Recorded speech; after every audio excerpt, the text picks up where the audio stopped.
Ben, hi. Hi. Yeah, I've noticed lately I am having some difficulties, and it seems harder to stay in the awareness. Let's just say, when I had a more peaceful life, it was easy to sit in the garden in my deck chair in the sunshine and just drift away. Oh, it's lovely being aware of the trees and the wind and the leaves blowing. But then when difficulties come along, it's like, "Ah, I don't want this to stop." And finding it really hard to stay in the awareness. So I'm choosing a peaceful life in order to be more in tune with the awareness. So my question is, how can I have a more equilibrium towards this practice, if I can call it a practice, so that difficult situations is not an aversion, but something to be welcomed. And Okay. yeah, So there's a number of ways to look at this. So there's obviously been some challenges that have come up for you. We know about that. We've talked a little bit about it. And that happens in life. Trigger events arise. And the typical mind response to that is kind of comes in three different dimensions, really. It's fight, flight, or freeze. And it's, depending on which space you happen to be in, you might be in one of those. Really, they're all different kind of aspects of the same identity self response that just have different labels. And what the identity will try and do is fight it, flight, or freeze in those situations. And it will say, this is hard, I don't want this, and all those things. But when a trigger like that arises, there's a few key phrases I want to point you at here. One is those triggers are treasures.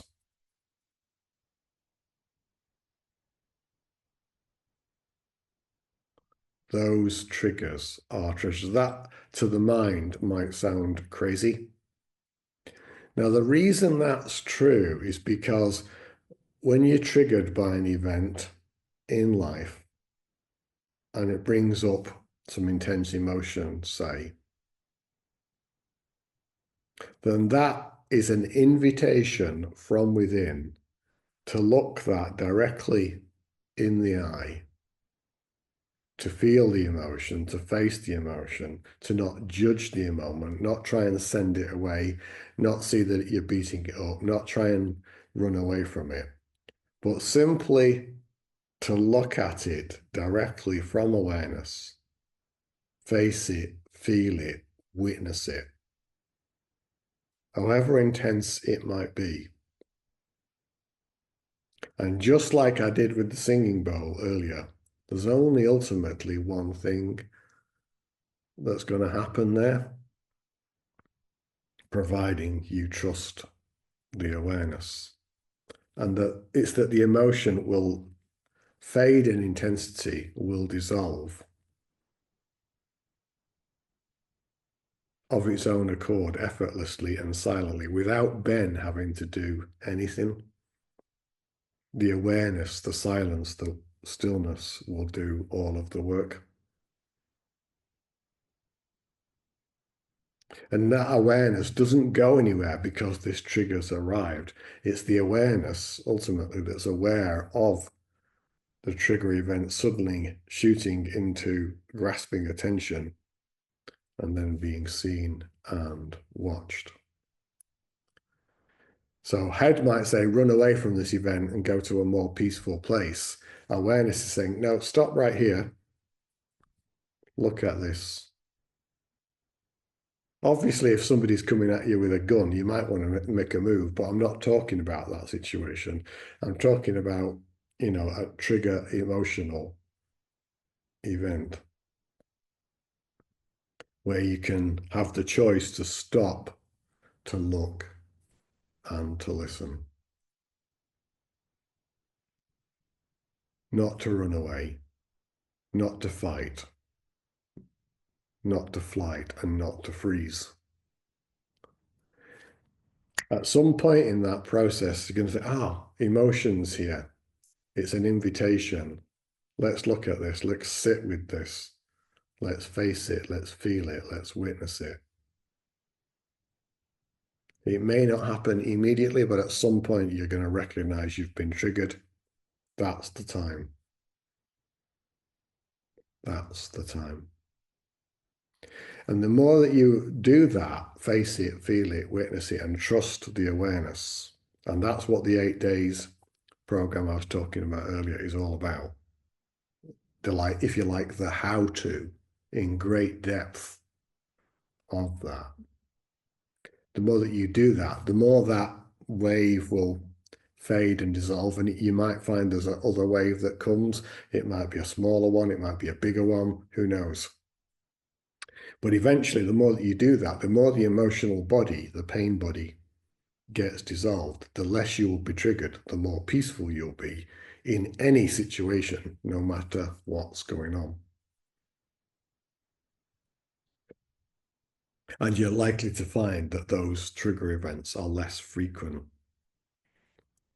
because the more the emotional body is dissolved, the less and less is triggering you, the less that you're attracting those same types of events, because life is always saying, hey, tapping you on the shoulder saying, pay attention, awareness is here now. So that's why those triggers, those key moments, those triggers are treasures. We tend to take notice of the challenges because they're such in-your-face things. And that's also then why in the quieter periods in between, there is great benefit in awareness-rooted meditation and inquiry, because that prepares your body-mind.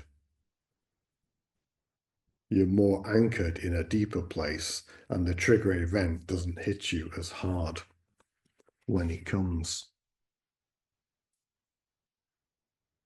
So it's not about running away to some other place that's more peaceful. It's about facing, feeling, looking at what life is presenting you. Is this all making sense, Ben? It is, yeah. I think a key thing there that stood out is like maybe there's more room for practice. I think a more regular practice, as you say, will ground us so we're better prepared for the difficulties. So difficulties really can encourage us to take up a regular practice so we are prepared for the difficulties when they come along. So that ultimately, we talk about practice, but the practice is to take you to the practiceless space, which is effortless awareness. Absolutely. So if you are committed to inquiry, awareness, which is meditation, when those events occur, you will be more prepared for them. You could, as many people experience in life, wait for them to hit you in the face, and then you really get slammed. Or you can take, essentially there are two extremes, although people take many paths, as many paths as there are people in a way. The two extremes, one is break down to break through. That's a really tough cookie, that one. You know, you get hit so hard by events in life, you get mental, emotional breakdown. And quite often in those situations, people have profound spiritual experiences because there's been a sudden catastrophic, partial, usually, collapse of the identity. And they have a deep seeing. That's really tough cookie, that one. And then at the other extreme, we might say, what's the more conscious, heart-led path, where you consciously engage with awareness, inquiry, awareness, inquiry, awareness, inquiry. You're still going to have to face your stuff. This you will not be able to get round. You can't bypass it. It's all there, locked in the emotional body. But the benefit of the conscious path is that when the events do happen, you're more prepared and you're more able to move through that ultimately, effortlessly and gracefully. Does that all make sense, Ben? It does. Thank you, Philip. Thank you. Yeah. Like that. Like that. Yeah.